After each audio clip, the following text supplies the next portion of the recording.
Hello and welcome to a brand new episode of Coming Distractions brought to you by the Nerdpocalypse podcast. I'm your host, Jay. I'm here with my co-host, Micah. Hey. All right, guys, we're back. This time we are going to be reviewing Stranger Things Season 2.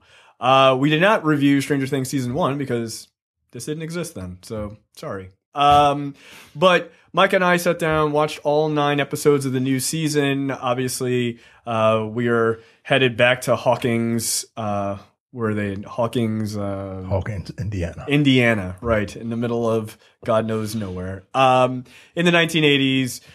This is obviously, if you haven't seen Stranger Things, just a quick recap. Why are you watching this, by the way? But just as a recap, think of this as kind of like, Encounters of the Third Kind, E.T., sort of every Flight of the Navigator, all of that. Every 80s kids movie ever. Yeah, pretty much. Cloak and Dagger, like all of it, right? Yeah. It's got a little bit of everything. So if you're into that, you should go back and watch season 1, and then watch season 2. And this is all obviously a Netflix original show done by the Duffer Brothers. Okay, so Micah, you watched through this, as did I. What did you think of season 2 overall? And then we'll get a little into the details. Overall, I thought season 2 was pretty great. As good or better than the first one?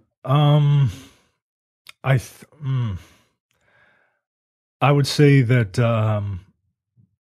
the first one had more of an impact because I'm not in love with 80s nostalgia like everyone of our generation is. I totally am. So it took me a very long time to even watch the first season. I watched the first season this year. Oh wow. Okay. Like earlier this year. And I was blown away by it, about how I got into it. So it had more of an effect. I think the storytelling in season 2 is pretty great, except for one episode. Yeah, which we'll talk about. And I've heard one of the Duffer Brothers talk about the impact of that episode and why that episode needed to be there, and I just don't agree. That's fair. That's it fair. Is what it is. But I really enjoyed it, man. I really enjoyed it. If I had to score it, it would probably be a 4.5 out of 5. Okay, that's fair. For me, I thought season 2 did exactly what second season should do, which is take the ideas of the first season and push it up a little bit. Yeah. It doesn't have to triple it or quadruple it or anything, but push it up enough where you go, okay, this is why we're here. Take the good things of this first season and amplify those, right? Mm-hmm. And I thought it did. I thought it absolutely did its job. Within 5 minutes of watching this show, by the way, if I had to score it, probably a 4.5. Yeah, I mean, it's pretty solid. It dips a little bit, I think, somewhere kind of around, this is 9 episodes, probably around episode 4 or 5. It dips a little bit, and then I thought it came back, and then the ending was really super strong.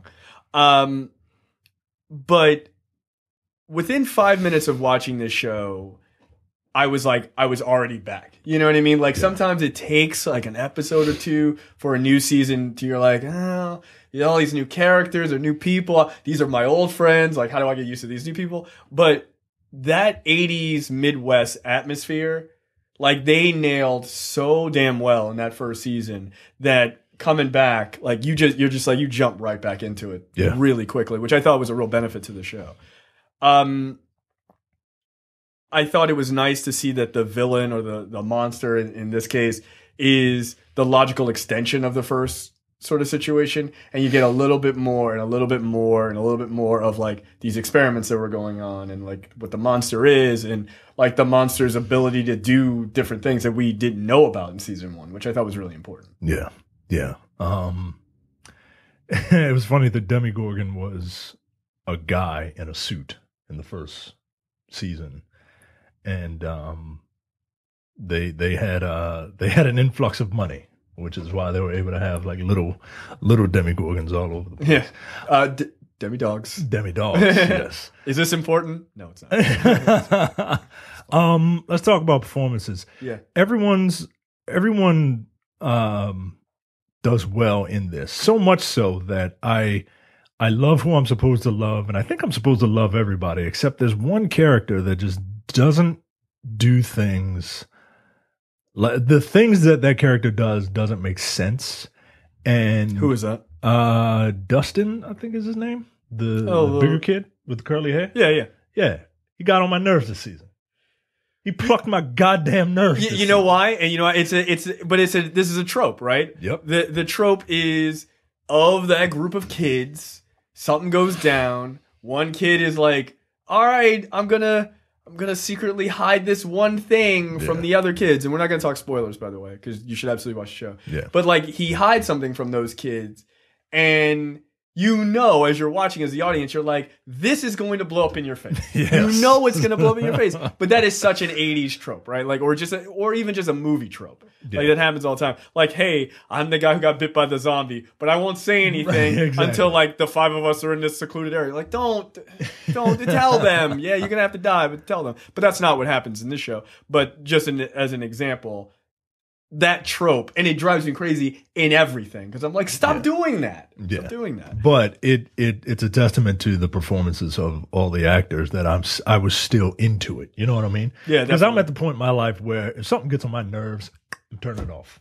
Yeah, I got time for all that. Right, I don't have time. I am looking down the barrel of midlife crisis. If you're lucky, right? Yeah, if you're right. If you're lucky, so I don't have time for this bullshit.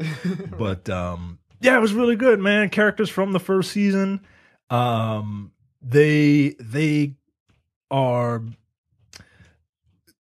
come back this season, but they've grown a little bit. You know what I mean? Yeah, they say shit a lot. Yeah, man. It's like they're supposed to be in middle school? Yeah, and I started swearing and probably earlier than that. I mean, 5th grade, but you know, I really getting into it in middle school, so. It's getting your legs. Yeah. I'm getting my swear legs. Yeah. And but yeah, man, I really enjoyed this season, except for one episode. Yeah. Okay. So before we get there, I thought the 4 kids were really great in the first season. I thought they were great. Mm-hmm. Will obviously had a lot more to do in this season than he did in the previous season. Yeah, he got shafted in the first season. Yeah, they were like, "Hi, I'm Will. Gone. We'll see you at episode 8." It was like, God damn. So he really had to perform and really had to kind of step up, because everyone knew all these other kids, right? Or actually, what was it? Everyone knew the other 4 kids, right? The 3 boys and 11. So everyone was really, as an audience, really super familiar with those characters. But Will really wasn't a part of that crew. Right. Now, in this season, he's pulled out a lot from that crew anyway. Now, again, not to give anything away, but his performance, it's real. Like, a lot of the season is hinged on him in a lot of ways. Oh yeah, the season, much like season 1, revolved around the disappearance of Will. This season revolves around the reappearance of Will. Right, the events. Specifically that happened to Will. He is the catalyst. He is the thing that drives the plot. Yeah. And there's another character who is not seen as much. A character, 11. 11 is not as prominent as she was in the first season. Right. But she does, and when she's there, like, you really appreciate it. Oh, yeah. Like, the impact of her character showing up is important. Yeah. You know, because, again, she's, like you said, she's not in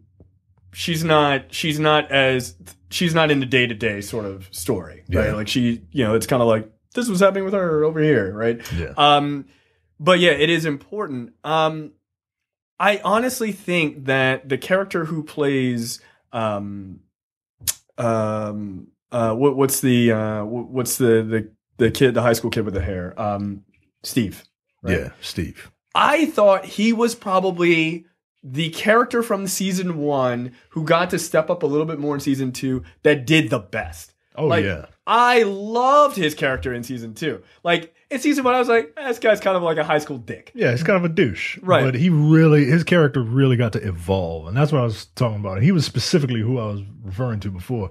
Steve, you really like Steve by the end of this season. Yeah, man, you really do. Yeah, and you're right. He does get to evolve, because his character not only becomes a bigger part of this whole thing, but just maturity wise, his character changes a lot. And I thought that was really cool. I mean, look, if you've seen the trailer for this, look, I was already on Team Steve when he pulled out the bat with the nails. Nail bat. Yeah, I was like, yo, this is a zombie video game. This is great. Like that part to me, I thought was really cool. All right, so let's talk about the episode that you hated the most, which is episode 7. Episode 7, and I'm not alone in this. I did not hate this episode. Really? No. Tell me why you did you like it? Yeah, okay, that's the better question. All right. Tell me why you like this. I thought it was fine. I thought it was designed to try to give a little bit more space to that world, right? But also give 11, because 11 was so separated from the rest of the group, to give 11 a little bit more to do. I will agree with you, because you and I have talked about this offline. I will agree with you that the things that happen are a bit silly. In a show with fucking monsters and shit. Demodogs.